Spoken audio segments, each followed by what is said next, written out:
Mes chers compatriotes, chers frères et sœurs, bonjour, assalamu alaikum, lapi alessi, aleyesi.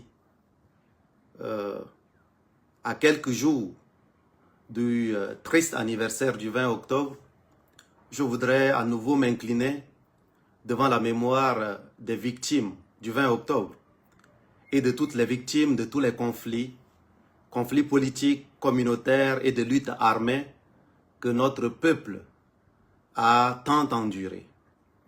Avec votre permission, je voudrais vous demander d'observer une minute de silence en leur mémoire.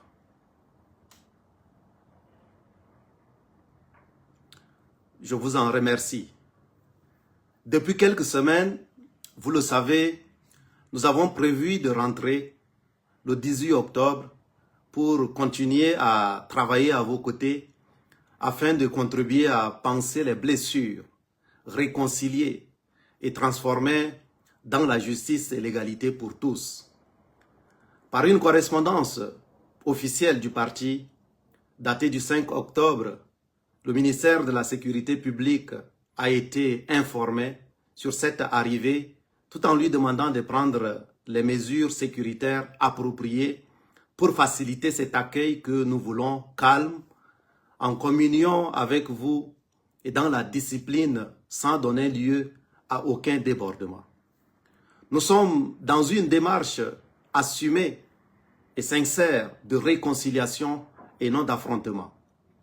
2 propositions d'itinéraire ont même été jointes et faites dans cette correspondance réceptionnée par le ministère de la Sécurité publique, de sorte que de l'aéroport tout au long du trajet conduisant à la place du balcon de l'espoir, cela vous permet à vous, qui êtes déjà des milliers, à vous inscrire en ligne et mobiliser depuis l'annonce du retour de vos serviteurs, que vous puissiez ainsi avoir l'occasion de participer dans la discipline à ce moment qu'il convient d'appeler un moment de communion populaire.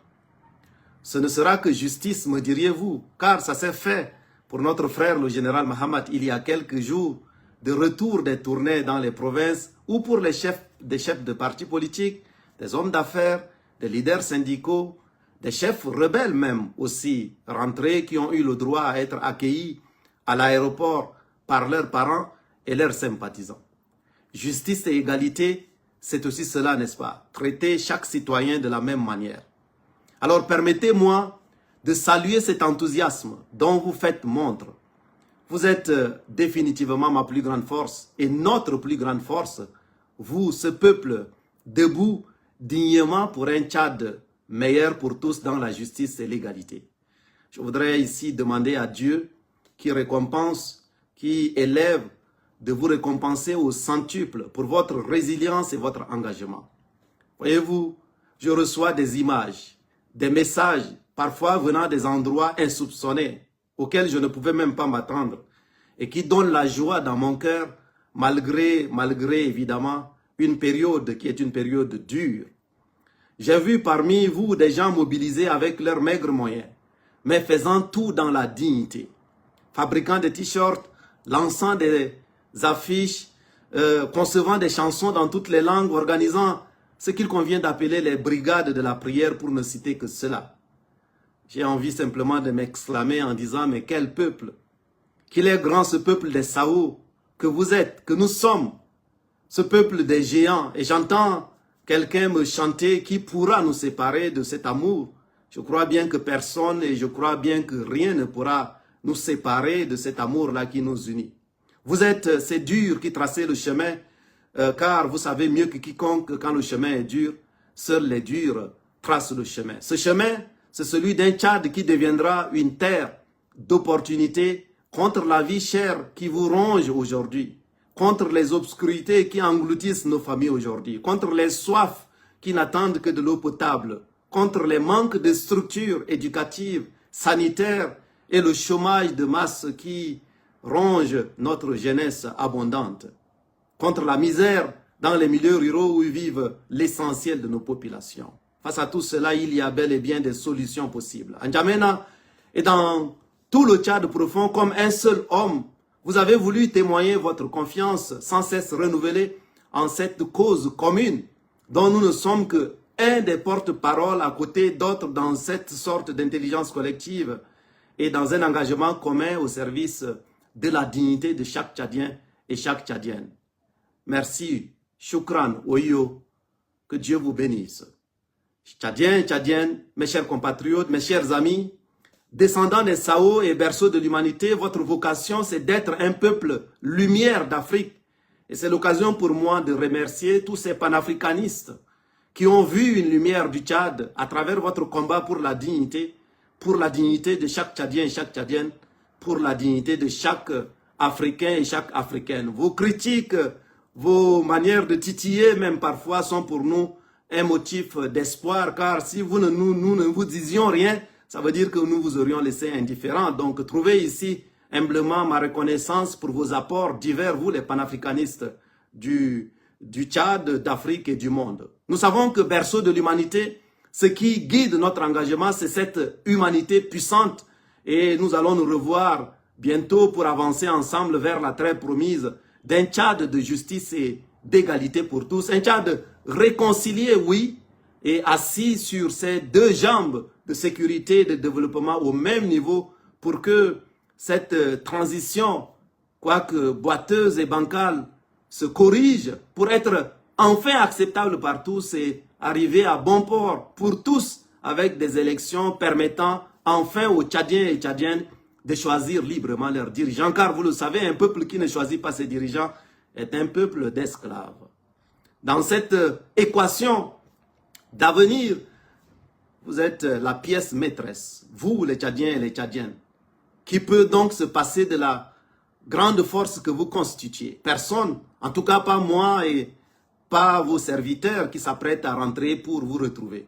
Vous l'aurez compris, votre énergie renouvelable me manque et j'ai hâte de vous retrouver et vous m'en donnez chaque jour plus envie avec cette mobilisation et cet engagement que tout le monde voit, que tout le monde sent et que tout le monde ressent même. Seulement voilà, mes chers compatriotes, depuis l'annonce de notre retour, des éléments nouveaux, notamment de type sécuritaire, nous sommes parvenus et vous avez aussi vu et assisté à de nombreux événements ces derniers jours qui, indépendamment de notre volonté, créent les conditions d'un possible affrontement autour de cette date du 18 octobre et de celle de commémoration du 20 octobre.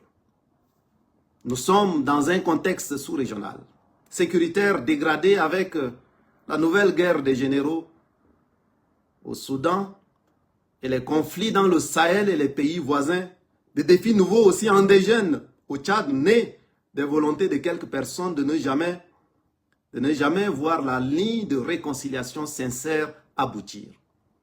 Nous ne devons, en toute responsabilité, laisser la chance à ceux qui ne veulent pas voir le Tchad se réconcilier, trouver à travers ce qui devait être un simple retour d'un citoyen chez lui, l'occasion de verser du sang sur du sang de nos martyrs, de créer un drame additionnel et d'endayer à nouveau nos cœurs. À ces éléments sécuritaires, mes chers compatriotes, je voudrais vous ajouter, pour vous en informer et vous en rendre compte, comme ça a toujours été le cas dès le début, la demande à nous adressée par le facilitateur désigné de la communauté économique des États de l'Afrique centrale, le président Tshisekedi de la République démocratique du Congo, qui, après nous avoir reçus dans le cadre de cette facilitation en mai 2023, puisse être rendu à N'Djamena pour échanger avec les autres frères et aussi avec nos frères dirigeant la transition, eh bien, qui nous a suggéré il y a quelques heures, ces dernières heures, de différer de quelque temps ce retour du 18 octobre, afin de lui permettre de travailler à finaliser les discussions en cours avec N'Djamena. C'est pourquoi, mes chers compatriotes, prenant en considération ces risques sur la population, après avoir consulté au sein du parti et déterminé malgré tout à tout faire pour donner une chance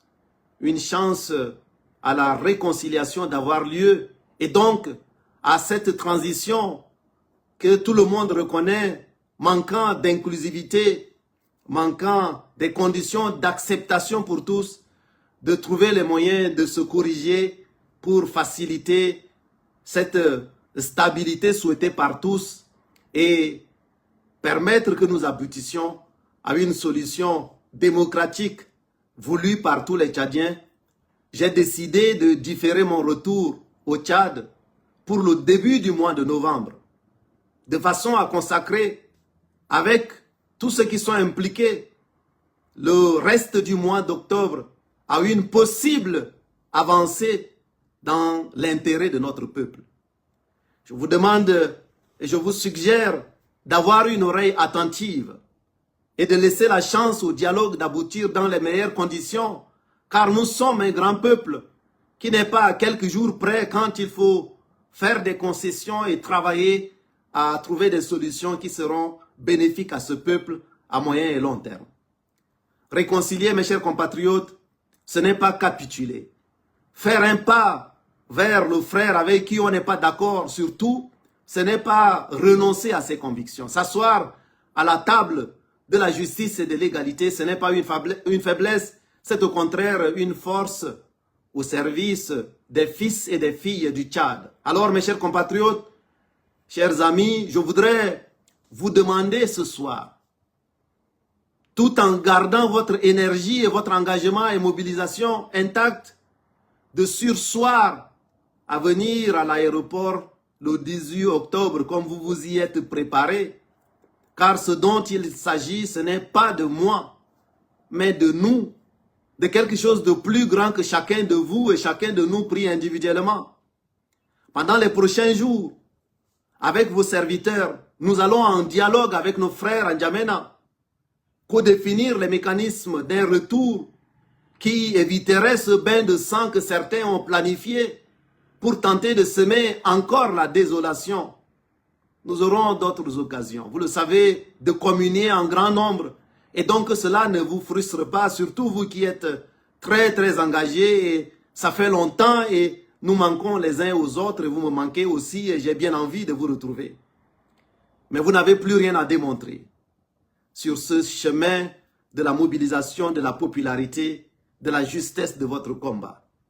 Vous vous êtes souvent constitué en bouclier me protégeant, comme ce 9 septembre 2022, où vous étiez plusieurs dizaines de milliers à m'accompagner dans cette convocation sans raison, dont je ne connais toujours pas les raisons au palais de justice. Ce jour-là, mes chers compatriotes, je n'ai vu personne d'autre. Mes cris d'appel à l'aide n'ont reçu d'autre écho que le vôtre, vous, ce brave peuple. Voilà autant des moments qui cimentent entre nous une confiance indélébile d'une certaine manière. Mais permettez-moi aujourd'hui de me constituer aussi bouclier pour vous en prenant une décision basée sur des faits et des informations en ma possession et qui m'engage dans une responsabilité. Une décision qui assurément vous protégera et protégera vos vies, car souvenez-vous, c'est au nom de la vie que nous nous battons. Et rien n'est plus important que chacune de vos vies et la vie du peuple tchadien dans sa globalité. Pour vous donc, qui vous apprêtiez dans les provinces à venir en N'Djamena pour cette occasion de retrouvailles, je vous recommande de rester sur place, gardez vos positions et attendez les indications futures. Nous viendrons à vous à travers une caravane nationale de réconciliation et de transformation dans la justice et l'égalité qui se fera avec l'aide de Dieu le moment venu. En attendant, mes chers compatriotes, d'ici ce 20 octobre, commémorons dans le silence, la prière et la méditation, la mémoire de nos frères et sœurs pour la justice et l'égalité. À cet effet, je voudrais humblement solliciter le Conseil supérieur des affaires islamiques, l'Église catholique à travers son chef et les évêques, les protestants à travers les différentes corporations évangéliques du Tchad, à aider à leur manière ce peuple à penser les plaies à l'occasion de ce 20 octobre de triste anniversaire. De là où je serai, je m'associerai à vous pour la mémoire de nos frères et sœurs dont la vie a été emportée précipitamment et injustement. Que c'est dur et que j'aurais aimé être là pour pouvoir commémorer ça maintenant avec vous.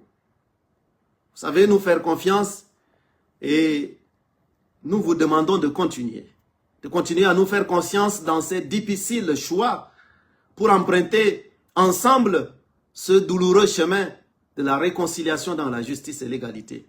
C'est cela, dans mon cœur, dans ma conviction la plus profonde, le meilleur chemin pour un Tchad uni dans la diversité, et c'est cela notre option préférentielle de toujours. J'entends quelqu'un me souffler à l'oreille qu'il y a un temps pour toutes choses, mes chers compatriotes. Il y a un temps pour faire la guerre et un temps pour faire la paix. Cette sagesse, c'est Nelson Mandela qui l'a enseigné au monde entier, en tendant la main, y compris à ses bourreaux en Afrique du Sud. Il y a un temps pour être audacieux et nous l'avons été ensemble en tant que peuple. Il y a un temps pour être exigeant et nous l'avons été ensemble en tant que peuple. Il y a un temps pour être bienveillant. Audace, exigence et bienveillance, c'est bien notre devise d'action depuis ces années d'engagement irréversible pour la justice et l'égalité. Il y a un temps pour défendre fermement ses convictions et un temps pour faire des compromis au nom du peuple en reconnaissant qu'on n'a pas tout le temps raison sur tout, car si nous avions tout le temps raison sur tout, nous serions des devins au Almayak Taïl Al-Lassi. Donc, quelque part, mes chers compatriotes, nous devons dire le moment de la bienveillance est là. Et s'il y a une fenêtre d'opportunité, laissons les fenêtres d'opportunité nous aider à bâtir dans la justice et l'égalité le Tchad dans lequel le Tchad qui deviendra un toit pour chaque Tchadien et chaque Tchadienne.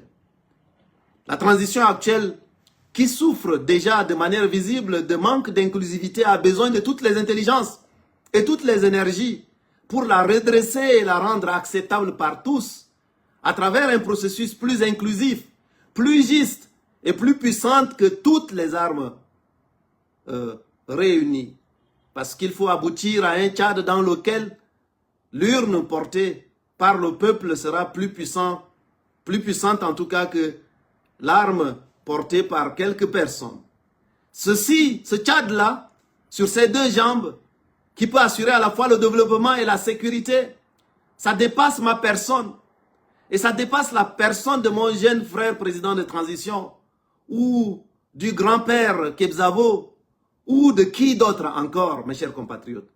C'est le Tchad que nous devons voir en grand, le Tchad dans lequel ceux qui nous suivent, qui viennent après nous, nos enfants et nos petits-enfants, vivront dignes, comme des dignes descendants des géants, des Sao, qui seront admirés enfin par leurs voisins, comme l'ont prédit les pères et les mères fondateurs dans notre hymne.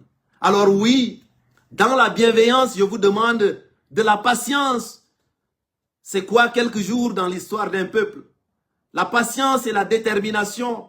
Et c'est ensemble que nous allons y parvenir sans gouvernement parallèle, sans gouvernement d'un camp, mais dans un effort, une pédagogie et un engagement pour la réconciliation dans la justice et l'égalité, en dialoguant et en se tendant les mains sincèrement. Mes mains sont donc tendues, cherchant d'autres mains de compatriotes aussi, avec leurs mains tendues.